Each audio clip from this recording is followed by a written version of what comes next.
Esse conflito entre Israel e Hamas faz com que muitos brasileiros fiquem, lógico, preocupados, né, pela proximidade com a guerra. É o caso do brasileiro Yaakov Lopes, que mora em uma região que fica a 40 quilômetros da faixa de Gaza. Obrigada pela gentileza de conversar com a gente. Por favor, me corrija se eu tiver dito, se não tiver falado corretamente o seu nome, Yaakov. Muito obrigada pela gentileza. Disponha, Elisa, muito obrigado a vocês pelo convite. Falou exatamente, corretamente, Yaakov Lopes.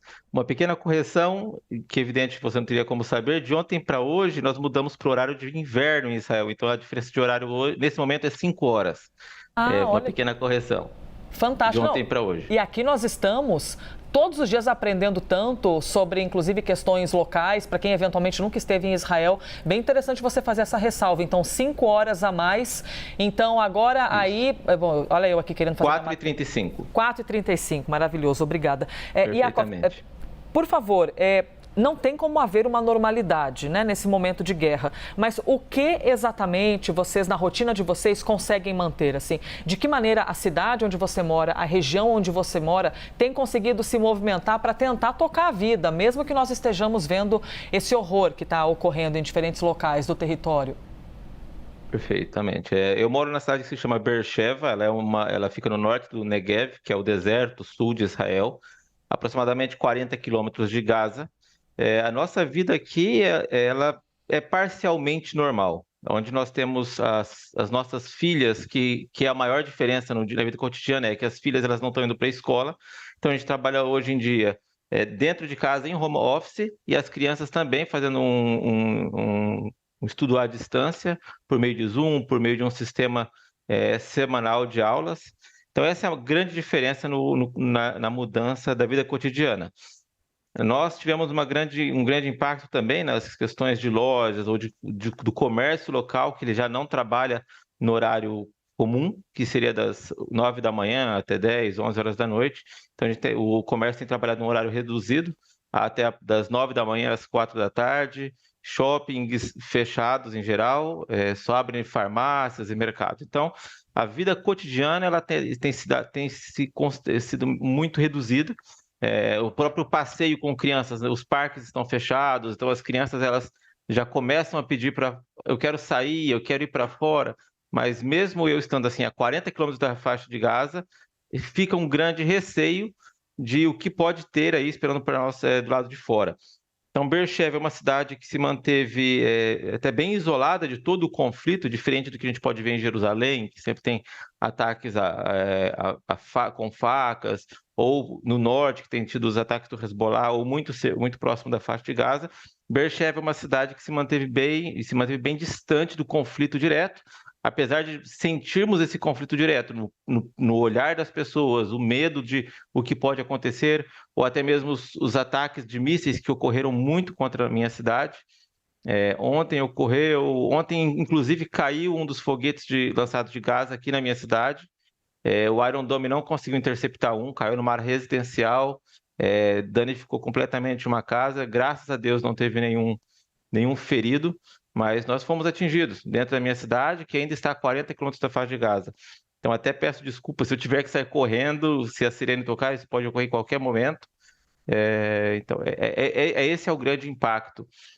Fica aquele receio constante de a que momento essa sirene pode vir a tocar, a que momento Gaza pode fazer um lançamento de mísseis para locais indiscriminados, seja cidade, seja hospital, seja uma casa. Nós, como você disse, escutamos daqui de Beersheva os ataques que estão ocorrendo em Gaza, principalmente nos horários noturnos, né, onde tudo fica mais silencioso. Nós podemos escutar aí intensos ataques contra Gaza, mesmo estando a 40 quilômetros de distância. Anteontem, os ataques, a entrada de Israel ela se intensificou. Nós podemos perceber isso aqui de Beersheva, por ouvir a intensidade de mísseis, claro, de explosões, também por ouvir a intensidade de aviões que sobrevoam a cidade de Beersheva, saindo de uma base aérea que fica próximo da nossa cidade, em direção a Gaza. Podemos perceber também o volume de ambulâncias que é constante aqui eu moro do lado de uma avenida principal, então posso observar aqui o constante volume de ambulâncias, até mesmo de caminhões que servem para o sistema bélico de Israel. Então, isso a gente percebe que é bem intenso e evidente. Todos temos amigos ali entrando em Gaza, todos temos amigos que sofreram, todos temos amigos que estão em algum momento inseridos diretamente nesse conflito, dentro de Gaza, entrando em Gaza, ou que até faleceram aí no dia 7. Impressionantes os seus relatos. Eu estou aqui te ouvindo, a gente tenta imaginar, né, o que vocês estão sentindo, mas evidentemente não é possível, porque o tamanho do desespero que deve ser para vocês que estão aí neste momento. Eu tenho uma pergunta a te fazer, porque a gente tem conversado com muitos brasileiros e alguns relatam que estão voltando para o Brasil. E Correto. eu quero te ouvir e até peço a gentileza de você permanecer com a gente, que a gente vai para o intervalo rapidamente, para depois do intervalo a gente poder te ouvir. Quais são os motivos que fazem com que você permaneça aí em Israel e toda essa postura até aguerrida dos israelenses /brasileiros que não voltam para o território, que acreditam que é um momento de resistência. Nós já voltamos ao vivo com o brasileiro que conversa conosco de Israel e você fica com a gente, hein, no Agora CNN. 20 minutos para as 12 horas. Nós já voltamos ao vivo, é Breaking News.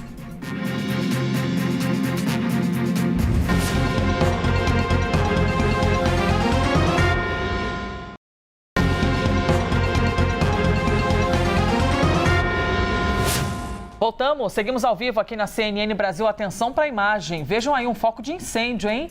Um foco de incêndio que aparece agora ao vivo, às 11 horas 43 minutos. Vejamos, acabou de ocorrer mais um bombardeio. Interessante observar a imagem, vocês estão vendo agora que o cinegrafista ele vai ajustando a abertura de luz da lente, né? Porque vocês viram que antes estava mais escuro, é porque já escureceu ainda mais no local.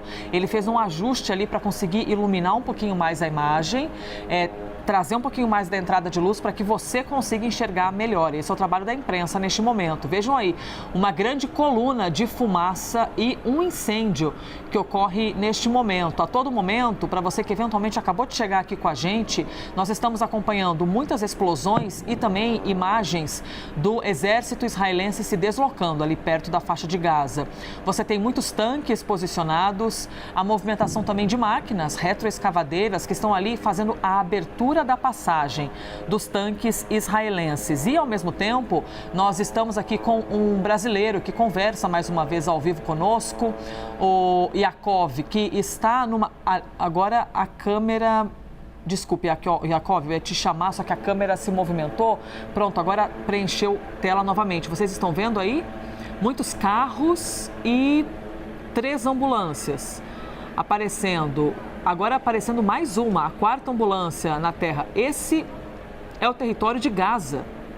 E a movimentação dos cidadãos e dos palestinos que estão ali agora. Yakov, eu quero saber de você, por favor, a pergunta que eu lhe fiz um pouquinho antes da gente ir para o intervalo. Porque tem havido uma postura muito aguerrida, né? Essa postura de resistência mesmo. É isso que faz você permanecer em Israel? Por qual motivo, por exemplo, você voltaria ou não para o Brasil? Qual é a sua postura neste momento de conflito?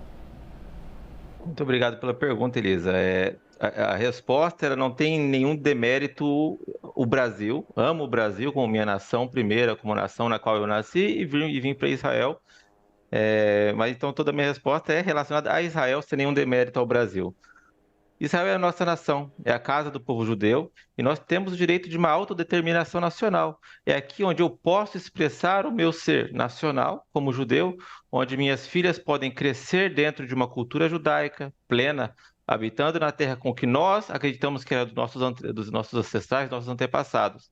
A terra de Israel é a nação que o povo de Israel orou, voltado para ela por mais de 2000 anos. Estávamos dispersos em todas as nações do mundo e hoje retornamos para Israel. Hoje nós temos esse nosso direito de autodeterminação. Em Israel, apesar de tudo isso, em Israel nós temos, chega a ser engraçado dizer, mas uma segurança muito grande, onde aqui não ocorre assaltos, não há risco de sequestros, fora esse que nós vimos do Hamas, não há, infelizmente. Então nós temos aqui em Israel uma vida plena como nação judaica, como povo judeu, onde minhas filhas podem estudar e crescer e estudar em escolas judaicas. Tem outras escolas judaicas no mundo todo, mas nós vemos o que tem ocorrido em diversas nações. Vocês mesmos da CNN têm noticiado como e nesses momentos de ódio, aflora algum tipo de aversão ao povo judaico, onde nós podemos ver aí, por exemplo, recentemente nos Estados Unidos, onde pessoas declarando morte aos judeus, Inglaterra, na Europa. Qual é o único lugar do mundo onde nós nos sentimos seguros, onde nós temos um local, um país, um exército para nos assegurar nossa segurança? É Israel. Então, apesar de que há uma ausência desse tipo de conflito no Brasil, a ausência desse tipo de pressão no Brasil, e talvez em alguns outros lugares do mundo, em Israel nós podemos nos autodeterminar, nós podemos nos defender nacionalmente. Nós temos um ao outro, e ainda assim, apesar de tudo isso, nós podemos e queremos conviver em paz com os nossos vizinhos, com o meu vizinho palestino. Eu comentei que eu moro em Beersheba. Beersheba é uma cidade que tem cerca de 30% de pessoas, de árabes palestinos, poucos palestinos, mas sim árabes e beduínos. E nós vivemos em paz com esses nossos primos aqui em Beersheba. Gostaríamos muito de ver isso, esse respeito que nós temos aqui na minha cidade, estendido para outros lugares de Israel, também para as nações próximas à Cisjordânia, também ao norte, também ao sul. Então, de uma certa maneira, nós estamos sim aguerridos a continuar em Israel, que aqui é a nossa casa. Nós não saímos de nossa casa porque alguém pede ou algo ocorre em nosso bairro. Não, nós permanecemos, esse é o nosso lugar, essa é a nossa casa. Inclusive, eu tenho 5 filhas e todas elas expressam o mesmo sentimento, minha esposa, o mesmo sentimento, todo o meu núcleo social, meus irmãos que também vivem aqui em Israel, mesma coisa. Nós conversávamos no sábado sobre essa questão de vamos para onde se acontecer alguma coisa, e ninguém falou, não, aqui a gente vai ficar, aqui nós viemos, escolhemos e decidimos viver aqui, e é aqui que a gente vai permanecer.